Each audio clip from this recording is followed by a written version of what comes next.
மக்களே நம்ம ஊரில் எப்படி வாஸ்து அந்த மாதிரி சைனீஸில் வந்து ஃபெங் சூய் அப்படிம்பாங்க. ஃபெங்னா காற்று, சூய்னா தண்ணி. The way of wind and water, இதுதான் அந்த ஃபெங் சூயோட மீனிங். ஒரு நல்ல தண்ணியும் காற்றும் இருந்தால் அந்த இடம் எப்படி செழிப்பாக இருக்கும்.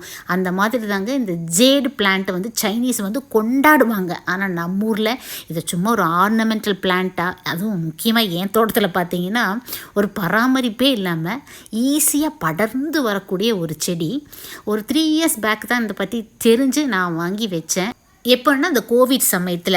ஏன்னா பெஸ்ட் ஏர் ப்யூரிஃபையிங் பிளான்ட்டு, காற்றை வந்து சுத்தம் பண்ணி நம்மளுக்கு கொடுக்கும். ஈஸியாக கட்டிங்ஸ் மூலமாகவே இது வளர்க்கலாம்.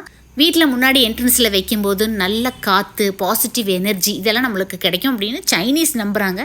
பார்க்குறக்கு ரொம்ப அழகாக இருக்கிற இந்த செடி எந்த ஒரு மெயின்டெனன்ஸுமே தேவையே இல்லைங்க. பால்கனியில் அழகாக வளரும், பூச்சி மருந்தெல்லாம் அடிக்க தேவையில்லை. பிகினர்ஸ்க்கு பெஸ்ட்டு சாய்ஸுங்க இது. Happy gardening.